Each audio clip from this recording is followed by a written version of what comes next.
Saudara, saya kesaksian bagaimana Allah memanggil saya sama Pak Eko Hidayat masih satu seperguruan. Saudara. Jadi ini dikumpulin dua pembicara seminar, kakak sama adik seperguruan, saudara. Saya kesaksian bagaimana Allah memanggil saya. Jadi kakek gurunya Pak Eko Hidayat ini juga pernah belajar dan saling menimba ilmu dengan kakek nenek saya. Dan kakek gurunya Pak Eko Hidayat ini menurunkan ilmu, yaitu menghentikan hujan dan mendatangkan angin. Itu didapat dari kakek saya. Saya kesaksian bagaimana Allah memanggil saya secara manusia. Saya tidak menyangka bisa bertobat jadi orang Kristen, saudara. Saya kesaksian bagaimana Allah memanggil saya. Saya orang Blaster, papa saya orang Cina, mama saya Blasteran Jawa dan Cina. Jadi ampiang, saudara. 75% Cina, 25% Jawa. Kalau Cina totok gini, ininya agak ngeriyip gitu. Nah, saudara, saya saat ini setelah saya bertobat, saya anggota Full Gospel, saya anggota FGB MMI di Surabaya. Saya kesaksian bagaimana Allah memanggil saya. Jadi gini, saudara ya, mama saya itu yang jadi paranormal, kakek nenek guru saya, terkenal namanya Atmo Gejik. Itu Pak Iku kenal baik itu dengan apa nih? Silsilah keluarga saya, kakek nenek guru saya. Ini gini, mama saya punya ibu, ibunya mama saya punya ibu lagi, ibunya lagi punya ibunya lagi, saudara. Dari saudara ibunya lagi inilah kakek nenek guru saya. Saya aja cucu buyut, mama saya buyut, saudara. Kakek guru saya itu terkenal tahun 70-an dengan nama Aji Saipi Angin, saudara. Misalnya dari Jakarta ke Solo, matek Aji Saipi Angin, syam, 1 detik langsung ada di Jakarta, bebas ongkos bensin, saudara. Ini kakek saya, ilmu menghentikan hujan, dicungkan tangan gini, tek, hujan langsung berhenti. Itu kakek, saudara. Sedangkan hujan misalnya ya, orang lain kehujanan, tapi kakek saya berdiri di tengah gini nih, kayak payung di sini. Tidak ada yang bisa meneteskan hujan, saudara. Ini kakek saya. Kakek saya itu terkenal ahli ilmu gaib. Dan itu menurut murid yang pernah saya ketemui setelah saya bertobat, kakek saya tahun 70-an mengundurkan diri dan tidak mau mengambil murid lagi. Sebabnya apa? Untuk menyempurnakan ilmu tertinggi, yaitu moksa. Saya kesaksian bagaimana saya bisa mewarisi ilmu dari kakek nenek saya. Kakek saya itu ilmu gaib, nenek saya adalah ahli ilmu santet. Saya tadi membahas tentang ilmu santet, seminarnya tadi ya. Saya membahas tentang ilmu santet dan kesembuhan ilahi, kesembuhan setan, kesembuhan kedokteran. Tadi saya kupas dalam seminar tadi. Nah, nenek saya adalah ahli ilmu santet dari tingkat dasar, tingkat menengah, dan tingkat tinggi. Saudara seperguruan dari nenek saya adalah ahli ilmu kedip-kedip, pelet, jaran goyang, semar mesem, susu emas, berlian itu. Saudara seperguruannya lagi adalah ahli ilmu tenaga dalam, inti api, inti es, dan kekuatan kundalini, hawa murni. Nah, saudara, saya belajar ilmu itu karena dendam. Pada waktu saya usia 9 tahun, saya terkena suatu kasus, yaitu saya dianiaya seorang guru matematika waktu saya SD kelas 4. Bayangin saya, umur segini aja besarnya segini, sampai dijinjit lagi. Bagaimana bayangkan umur 9 tahun lebih kecil, lebih cekunting, betul enggak? Saya ditendang, dianiaya di kelas itu, ditendang mengenai tulang ekor, saudara, dan tulang punggung. Langsung saya pingsan, saudara. Langsung teman-teman saya sekelas membawa saya ke rumah sakit. Dan dokter ngomong demikian sama mama papa saya menyusul ke rumah sakit. Seumpama anak ini nanti sembuh, akan mengalami kelumpuhan total dan mata bisa buta. Saya juga langsung ngomong gini juga. Tapi kemungkinan juga anak ini sudah tidak bisa tertolong lagi. Orang tua mana yang tidak bingung melihat anaknya mati? Kalau tidak mati lumpuh di depan mata. Betul, saudara? Tiba-tiba mama papa saya ngomong gini, Pi, bukankah kita punya kakek nenek buyut? Tahun 70-an terkenal kesaktiannya. Banyak muridnya tersebar di seluruh Indonesia. Termasuk cucu-cucu dan cicit muridnya, termasuk Pak Iku kan? Termasuk juga ya dari beberapa generasi. Nah, langsung gini. Bagaimana kalau kita minta tombol, minta kesembuhan ke kakek nenek kita? Papa saya ngomong, tapi sejak tahun 70-an itu pula kakek kita kan tidak mau mengambil murid, tidak mau nyembuhin orang lagi, mengundurkan diri, hanya saat-saat tertentu aja kalau hatinya mau nyembuhin sama mewarisi ilmu. Pi, siapa tahu kita bisa minta kesembuhan anak kita ini. Saudara, langsung mama papa saya datang ke tempatnya kakek nenek saya. Dan kakek nenek saya sebenarnya tidak mau ditemui sembarangan, saudara. Karena mereka bertapa. Langsung dipersilahkan masuk, mama papa saya ditanya, kenapa kamu kesini? Ngapain kamu di sini? Ini cucu buyutmu dianiaya orang. Sakit dan tidak bisa sembuh. Kalau sembuh lumpuh dan mata bisa buta. Kalau tidak sembuh mati. Saya ditanya, namanya siapa? Tony, harus diganti jadi Tukiman. Bayangin saudara, ini melanggar HAM nih saudara. Pertama. Kedua, hari kelahiran anak itu apa? Sabtu Pahing. Langsung kakek nenek saya ngomong, kebetulan kami tidak mau mati dulu sebelum ada generasi penerus darah titisan kami, yaitu darah leluhur, yaitu titisannya kakek nenek saya sendiri, yang bisa mewarisi itu, yang harusnya hari kelahirannya Sabtu Pahing. Dan yang kebetulan dari berapa generasi yang kelahirannya Sabtu Pahing, saya tok saudara. Langsung setelah itu kakek saya ngomong gini, ketiga, aku mau nyembuhin anak itu, tapi ada satu persyaratan harus dipenuhi. Dia harus menjadi pewaris ilmu olah kanuragan Jayan Kawijayan. Daripada anak ini mati ya terserah kakek nenek lah. Langsung kakek nenek saya datang ke rumah sakit, langsung saya disuwuk, langsung di weng vitamin B komplit tuh. Cus! Katanya mama saya dicipratin, cet gitu. Langsung saya bangun dari tempat tidur saya dan saya sembuh. Begitu saya sembuh sesuai perjanjian saya ikut kakek nenek saya. Tapi apa yang terjadi saudara? Guru saya matematika mengintimidasi teman saya sekelas supaya bersaksi palsu tentang kejadian tersebut. Dan kedua, pakai kekuatan magic untuk menggagalkan pengadilan. Tapi kakek nenek saya ngomong gini, biar anak ini sendiri yang akan menuntaskan dendamnya. Karena anak usia 9 tahun itu suka main keluyuran, betul enggak saudara? Supaya dengan dendam itu, saya mau belajar ilmu. Saya tahu masuknya kakek nenek saya. Dan yang ketiga saudara, nyuruh orang kampung untuk nyebut saya Cino Loleng, Cino Belang setiap hari. Jadi kalau saya keluar dari tempatnya kakek nenek saya mau sekolah itu, Cino Loleng setiap hari. Dan yang keempat, nyuruh orang untuk mukulin saya saudara. Pada waktu saya mau dipukulin, saya lari ketakutan. Saya sembunyi di kolong tempat tidurnya kakek nenek saya. Kakek aku mau dipukulin, lawan mereka, aku tidak mau. Bagaimana ngelawan? Saya mukul gini, dia mukul gini. Langsung kakek nenek saya ngomong, kamu cucu orang sakti. Kakek saya ngomong, hampir di Pulau Jawa ini saya tidak ada tandingannya. Kakek saya ngomong gitu. Dan yang menjadi pewaris ilmu kami hanya tingkat dasar, tingkat menengah saja. Itu tersebar di seluruh Indonesia. Tapi ilmu tingkat tinggi akan kami wariskan ke generasi kami sendiri, yaitu darah titisan, yaitu kamu. Apa yang saya lakukan kayak? Kamu jangan jadi pengecut. Langsung dia omong gini, langsung kakek saya ngomong gini, dari Sragen ke Jogja, matek aji saipi angin, syap, hilang langsung deh. Balik lagi, syap. Aku udah ada di Jogja, dalam 1 detik kembali ke sini. Saya mikir, wah punya ilmu ini bebas ongkos bensin ini. Langsung gini, kalau kamu melawan seseorang, jangan bingung. Cukup dengan apa? Cukup kamu pandang matanya. Aji panglumpuhan, blek lumpuh. Orang jalan baru lewat gini lumpuh semua. Mobil jalan berhenti langsung. Wah, langsung tunjukin demikian. Empu-empu zaman dahulu membuat keris bukan dipandi, tapi cukup dengan tangan ini. Pegang ini, cep, jadi keris. Sang nenek saya ngomong, dulu nenekmu ini 1,5 tahun bertapa kungkum di hutan untuk mendapatkan apa? Ilmu santet. Tunjuk santetnya, santet tingkat dasar, tingkat menengah, tingkat tinggi. Tunjuk ilmu santet. Langsung ditunjuk juga.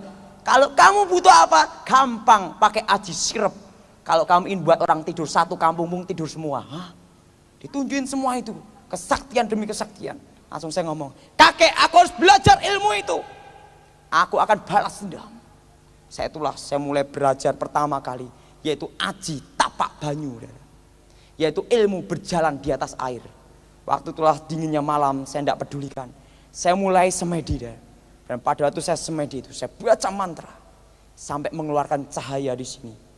Putih keperak-perakan. Dan apa yang terjadi? Saya mengambang di atas air.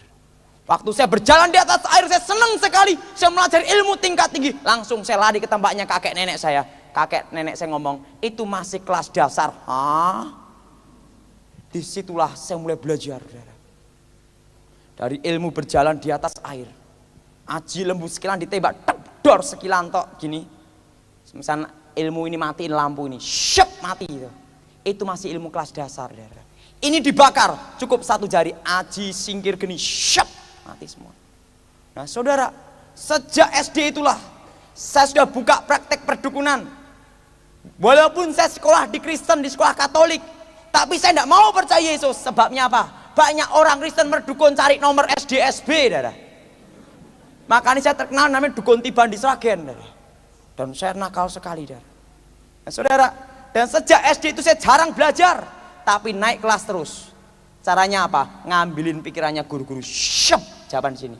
Gara-gara saya suka ngambil pikiran orang sampai sekarang tidak bisa perkalian, saudara.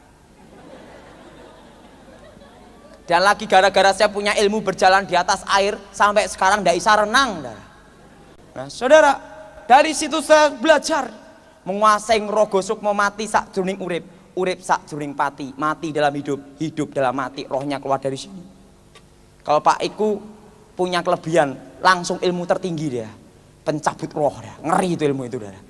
Nah itu tingkat tinggi, dia. Jadi dia ini curang, dia. Kenapa curang? Nyogok gurunya. Nggak langsung tingkat dasar, tingkat menengah, langsung minta tingkat tinggi. Tapi nyogoknya pakai mobil ya Pak Iku ya. Jadi dukun pun juga disogok dia bisa. Akhirnya mewarisi ilmu tingkat tinggi. Dan saya belum sempat mewarisi ilmu tingkat tinggi itu. Tapi ilmu tingkat tinggi itu ada dua. Yaitu ilmu pencabut roh. Kedua, pukulan tapak tanpa rasa, pukulan pamungkas. Itu saya miliki tapi Pak Iku tidak memiliki. Tapi yang tidak saya miliki Pak Iku yang memiliki. Ilmu pencabut roh. Sampai sekarang ya. Setelah Pak Iku bertobat tidak ada penerusnya. Demikian setelah saya bertobat, ilmu pukulan jarak jauh itu sampai sekarang tidak ada penerusnya. Sebabnya apa, saudara? Kalau guru-guru tenaga dalam, pernapasan gini, jarak 25 meter sampai 50 meter kan saudara. Kekuatan saya sampai 50 kilometer, saudara. Batu hancur. Orang di belakang tembok lapis 10 meter, pukul jari, des mati, saudara. Dan kalau mati, telapak jari gini nih, saudara.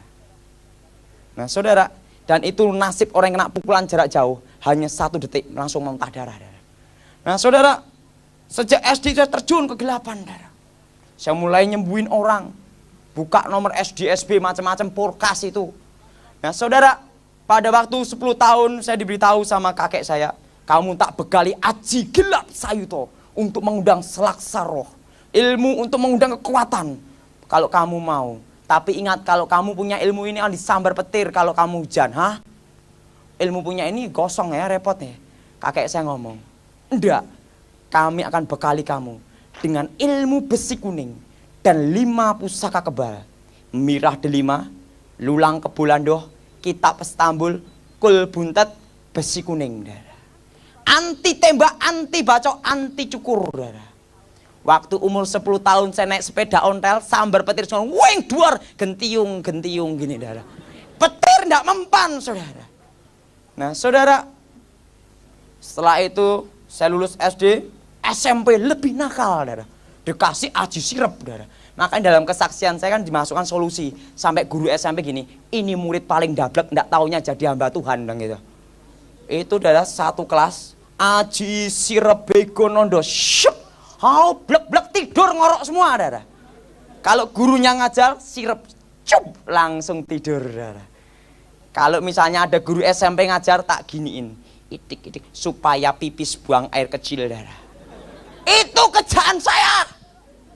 Nah, saudara, saya terus belajar ilmu itu. Dari ilmu sampai saya meditasi itu sampai terbang, sampai 1 meter, saudara. Dan itu tingkat tenaga dalam, tingkat sempurna. Nah saudara, pada itu saudara, kelas 2 SMP, saya udah bisa aji saipi angin, tidak dibatasi ruang dan waktu.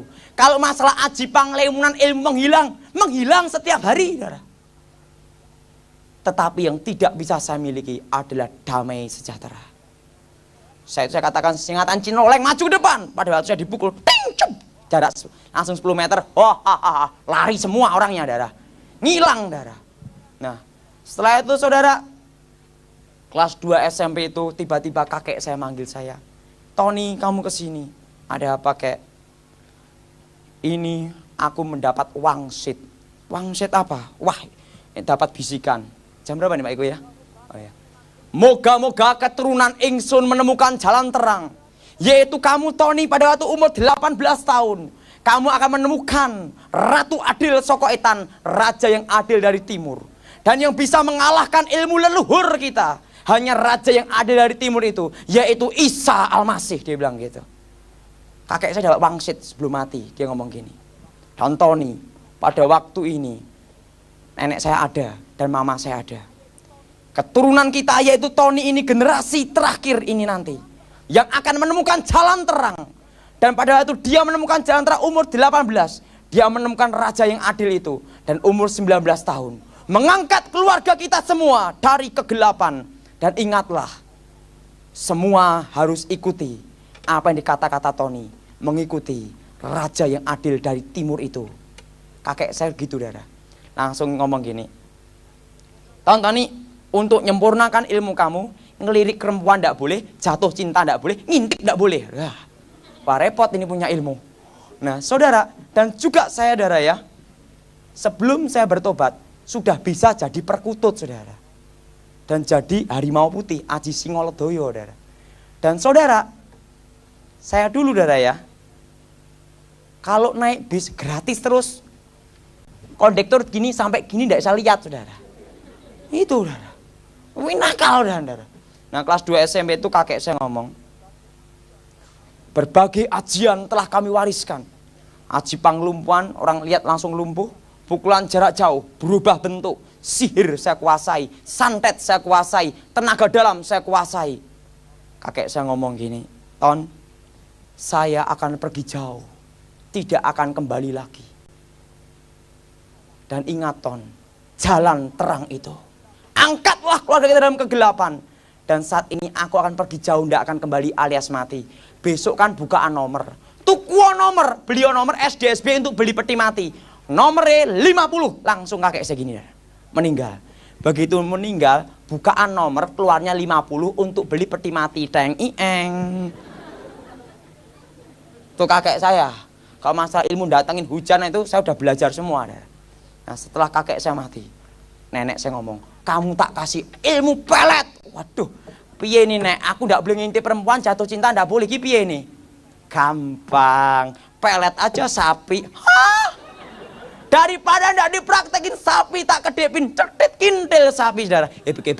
Itu sapi aja kena, apalagi manusia bisa gebes-gebes, saudara. Nah, saudara, waktu saya kuasai ilmu itu, kelas 3 SMP. Waktu itu sampai ada penyembahan sogrok itu loh, gini nih. Ada dari Taiwan, ada Kuangkong, Kuang Im di situ. Ada yang kesurupan Kuang Im. Begitu saya masuk, sematak aji gitu. Patung-patung itu gemetar semua. Yang kesurupan langsung tunduk. Penyembahnya ngomong apa? Gila nih manusia apa ini? Patung Dewi Kuangkong, Dewi Kuang Im dan Dewa Kuangkong. Dewi Kuang Im dan Dewa Kuangkong bisa tunduk semua. Gila, ini manusia setengah dewa. Langsung dia nyembah saya, saudara. Setelah nyembah saya ngomong apa? Saya punya pabrik rokok buatan laris, saya bilang gitu. Jadi saya pernah dimintai salah satu pabrik rokok di Indonesia untuk buat laris, saudara. Saya ngomong, jangan sembah saya manusia biasa, saya bilang gitu. Nah saudara, setelah saya melajari berbagai ajian, kelas 3 SMP itu, saya mau balas dendam. Pada waktu saya mau balas dendam, guru saya matematika keburu mati, saudara. Disitulah saya stres berat. Untuk apa punya ilmu banyak? Saya itu dibekali pusaka, hanya 5 pusaka kebal, tapi 100 pusaka lagi, saudara. Dari keris tombak pedang, dari keris yang Kiai Jangkung yang berlekuk 3, sama kebolajar yang lurus gini, dari keris lok 3, lok 5, lok 7, lok 9, lok 11, lok 13 punya semua, ada. Keris tombak pedang. Dan tubuh saya dilapisi ilmu besi kuning. Tepat apa yang dikatakan Pak Iku, tubuhnya dilapisi baja, betul. Senjata apapun tidak mempan, bahkan petir pun tidak mempan. Nah saudara, pada waktu itu saudara, kelas 1 SMA, saya diajak kakak saya. Tonton nih kesini yo. Ayo kita ke gereja. Apa gereja-gerejonan? Kelas 1 SMA dapat selebaran dari Katolik dulu, daerah. Kelas 2 SMA, hari. Kelas 2 SMA, saya diajak gini. Tonton nih, ayo kita ke gereja. Ngapain ke gereja? Cari cewek sip-sip. Nah, jadi terus terang, saya itu percaya Yesus gara-gara sate kambing, saudara. Diberitahu gini, Ton, cewek yang gereja sip-sip, sebeke pakai ilmumu gitu loh. Oke, aku ndak mau, aku ndak pantangan ilmuku ndak boleh nganu perempuan. Tapi Ton, kamu kan untuk saudara kamu. Tak kasih sate kambing, dikasih sate kambing, saudara. Begitu dikasih sate kambing, saya ngikutin, saya ikut. Nah, saya itu rencana mau cari cewek, ndak taunya saudara perempuan dari papa saya itu aktivis gereja pendoa syafaat. Saya ndak tahu, saudara. Ndak tahu, saudara perempuan dari papa saya ini ngomong sama hamba-hamba Tuhan. Saya kan ndak tahu. Begitu saya masuk, pegang kepala saya. Blok. Dalam nama Yesus, setan keluar. Loh, saya gini toh. Ini orang ini ngapain ini? Diubak-ubak kepala saya. Dan lebih parahnya dikasih minyak sak botol, biur. Saya liatin gini terus. Yang ngubek-ngubek saya itu hamba Tuhan Stefanus Pinggi. Berapa hamba Tuhan itu? Nah, langsung itu saya jengkel. Saya matek Aji Senggoro Macan. Saya pandang gini. Langsung ini yang hamba Tuhan Stefanus Pinggi ini yang berani melawan saya. Yang lainnya, demi nama Yesus. Jadi yang berani melawan saya waktu itu hamba Tuhan Stefanus Pinggi sama berapa hamba Tuhan. Nah, setelah itu saya pulang sambil ngomel, saudara. Sebabnya apa? Saya itu digebyur air 1 ember, saudara. Sama dikasih minyak, bayangin, saudara. Nah, setelah itu, saudara ya, begitu saya sampai rumah, ngomel-ngomel, kelas 2 SMA tuh, ngomel-ngomel saya. Wah, Ton, ada KKR-nya, Gilbert lu main dong. Apa nih Gilbertan, aku bilang gitu. Ton, cewek sip-sip. Ya, oke lah. Nah, oke lah, saya datang untuk cari cewek untuk kamu, toh, kasih sate kambing. Oke. Wah. Hamba-hamba Tuhan sudah beritahu Gilbert, saudara. Kan Gilbert pernah kesaksian, pernah disantet di Jawa Tengah. Saya orangnya, saudara. Nah, pada itu, saudara, pada itu kan KKR duduk belakang, saudara. Saya tuh sebenarnya cari cewek untuk kakak saya. Tiba-tiba Gilbert khotbah gini, orang Kristen tidak bisa disantet, tidak bisa diguna-gunain, tidak bisa dimantrain. Dari jarak jauh saya gini, ini pendeta gemuk montok nantang aku ini. Ini belum tahu aku ada di belakang. Langsung kakak saya ngomong, Ton, kamu gini udah dapat cewek ya? Diam dulu. Tak kasih pukulan jarak jauh aja. Pakai setan kober aja. Tak buat pendeta gemuk montok itu tidur di tempat gitu. Pingsan, tak matek aja. Setan kober, was. Dia ngomong gini, saudara diberkati, haleluya. Kabur ilmu saya, saudara. Mablak balik, saya bingung. Seumur hidup belum pernah ada mantra haleluya. Nah, kejadian pertama itu, saudara. Nah, setelah itu, wah ini gila, ini ilmu apa lagi nih? Haleluya. Tak pikir-pikir pelajarannya kakek nenek saya belum pernah ada mantra haleluya. Adanya halilintar, saudara. Nah, saya matek aji lagi. Aji Hasto Brojo. Saya langsung rapal mantra lagi gitu. Tak lontarin buas, langsung Gilbert gini. Tuhan memberkati, haleluya, kabur lagi, saudara. Blak. Langsung saya penasaran, ada artikel, saya datang. Nah, pendeta Gilbert sudah diberitahu hamba-hamba Tuhan, termasuk Stefanus Pinggi.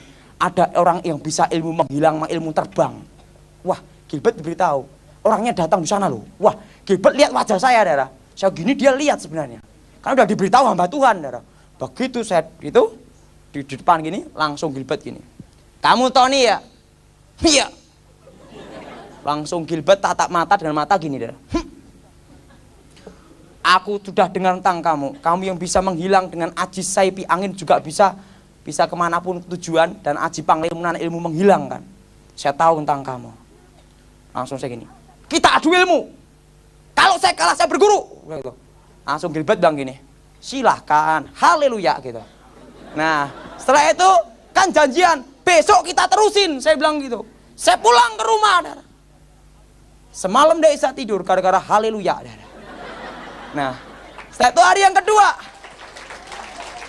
Hari yang kedua, saya udah janjian sama Gilbert, saudara. Sama berapa hamba Tuhan. Begitu masuk ruangan langsung digebyur air. Mabyur, pek kasih minyak, saudara. Sama berapa hamba Tuhan. San Gilbert nunggu saya gini. Tahu nih, iya. Ada apa Pak Gilbert? Sesuai perjanjian, kita adu ilmu di sini. Oke. Dan saya adu ilmu bukan jarak jauh sama Gilbert. Jarak 1 meter, saudara. Saya ngomong, kalau saya kalah, saya berguru. Oke, silahkan. Saya pikir, saya keluarkan kesaktian saya semua. Tak lontarkan dalam tubuh saya diisi pusaka, 2 pusaka. Kiai Sodo Pamungkas, Sodo Panungklik. Masukin batu segini, dimasukin ke sini. Nah, langsung itu saya lontarkan ilmu-ilmu saya berapa kali, saudara. Dan menurut kesaksian istri pendeta Gilbert, Renda Lumendong, jarak 100 meter dari kejadian itu, mendengar desing angin pukulan, saudara. Dan tukang-tukang becak sampai terdengar semua, saudara. Dan tiba-tiba saya ngomong gini, ilmu itu balik mengenai saya sendiri, saya muntah darah, saudara. Tak telan lagi, gengsi dong kalau ketahuan, betul enggak? Langsung saya ngomong, stop dulu, ngapain? Kita terusin besok, saya baru capek. Oh silahkan, haleluya, dia bilang gitu. Saya pulang ke rumah, tapi sebelum pulang itu saya itu bingungnya apa? Hamba-hamba Tuhan sama Gilbert gini, sikira bara sana itu. Belum pernah ada mantra raba-raba, saudara. Setelah bertobat baru tahu itu bahasa roh. Nah saudara, saya pulang ke rumah. Setelah itu saudara, 2 malam tidak bisa tidur. Datang hari yang ketiga. Saya cepetin aja nih ya. Hari yang ketiga datang. Disitulah saya bertarung, saudara. Berbagai ilmu saya kerahkan semua. Pada itu saudara, ilmu saya balik mengenai saya sendiri. Tubuh saya retak, saudara. Kan saya dikasih lapisan besi kuning di sini, saudara. Pak Gilbert lihat tubuh saya keluar serbuk besi kuningan gitu. Langsung saya gemetar gini nih. Langsung saya gini, Pak Gilbert, ada apa? Ada hamba Tuhan Stefanus Pinggis juga. Saya bilang gini, kalau saya kalah, saya berguru sama situ. Tapi kalau saya menang bagaimana? Terserah kamu. Langsung gini, Gilbert langsung angkat tangan semua. Mereka menyembah Tuhan. Dan menurut kesaksian Ibu Renda Lumendong sama beberapa saksi mata, waktu ilmu pamungkas dari perguruan saya sama Pak Ikuan masih seperguruan, saudara. Langsung itu saya lontarkan. Katanya ada seperti kayak petir itu menyambar tempat itu, saudara. Duar keras sekali. Ilmu itu waktu membentur mau ke tubuhnya Gilbert, saudara. Ke Stefanus Pinggis juga. Begitu ilmu itu balik mengenai saya sendiri, mental. Hilang ingatan setahun jadi gini tok, saudara. Selama setahun itulah saya hilang ingatan, tidak tahu siapa nama saya dan tidak tahu siapa nama orang tua saya. Saya didoain pendeta Gilbert sama beberapa hamba Tuhan. Bukannya tambah sembuh tapi tambah senteng, saudara. Didoain sama Stefanus Pinggis juga tidak bisa sembuh. Akhirnya diserahin ke orang tua saya dalam keadaan gini, saudara. Tapi pada waktu tepat 1 tahun, tiba-tiba saya mendengar suara, akulah yang awal, akulah yang akhir. Tiba-tiba waktu saya mendengar suara itu, ingatan saya, pikiran saya kembali lagi, saudara. Begitu pikiran saya kembali, tiba-tiba suara itu ngomong, aku datang menemuimu. Saya melihat Yesus di depan saya. Setelah itu saya begitu melihat Yesus dan dia perintahkan saya, jadilah penginjil dan pengusaha. Sampai sekarang saya jadi bisnis plastik, saudara. Nah, setelah itu saudara, begitu saya ketemu Yesus, langsung saya ini nyari Gilbert sama Stefanus Pinggis. Pak Gilbert ngomong, Tantani, bagaimana kamu bisa sembuh? Aku ini dengar itu, Pak. Yesus itu datang sama saya. Oh, Yesus saya diinjilin, disuruh sekolah Alkitab. 3 tahun sekolah Alkitab, ranking 4. Hebat enggak, saudara? Karena muridnya tinggal 4, saudara. Saya lulusan Inteos, murid pendeta Pontas Pardede, saudara. Nah, saudara, itulah kesaksian saya. Dan tadi saya ngisi seminar tentang santet juga ya. Nanti lain waktu tak jalan tentang hipnotis sama ilmu gendam. Tapi saya katakan ya, ilmu semua itu sia-sia. Dan ini sebelum saya akhiri, saya cerita satu lagi. Sebelum nenek saya meninggal. Nenek saya ini punya ilmu, ya. Aji Poncosono, saudara. Jadi begitu kena tanah, des, itu udah tubuhnya. Jadi seniornya pendeta iku, saudara, itu nenek saya. Jadi kakek gurunya iku pernah belajar sama nenek saya. Itu kena tanah, dek bangkit hidup lagi, saudara. Tubuh udah keluar kayak ulet-ulet gitu, tapi tidak bisa mati. Saya datang sama nenek saya, Nek, masih ndak ingat ndak? Saat ini Tony umur berapa? 19 tahun. Tentang ramalan kakek sebelum meninggal. Oh iya, masih ingat.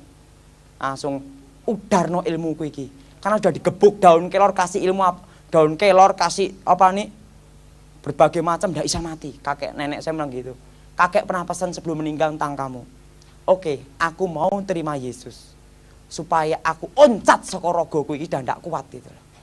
Karena saudara nenek saya ini kalau meditasi itu ini ada api, ini tuh di atas api ini, saudara. Itu setiap hari, saudara. Itu nenek saya, saudara. Nah, lah itu nenek saya ngomong, ragaku udah ndak kuat. Langsung saya injilin nenek saya. Aku percaya Yesus. Begitu nenek saya percaya Yesus, dia meninggal sampai sekarang ndak bangkit lagi, saudara. Nah, itulah kesaksian saya. Atas tempat saya sekarang.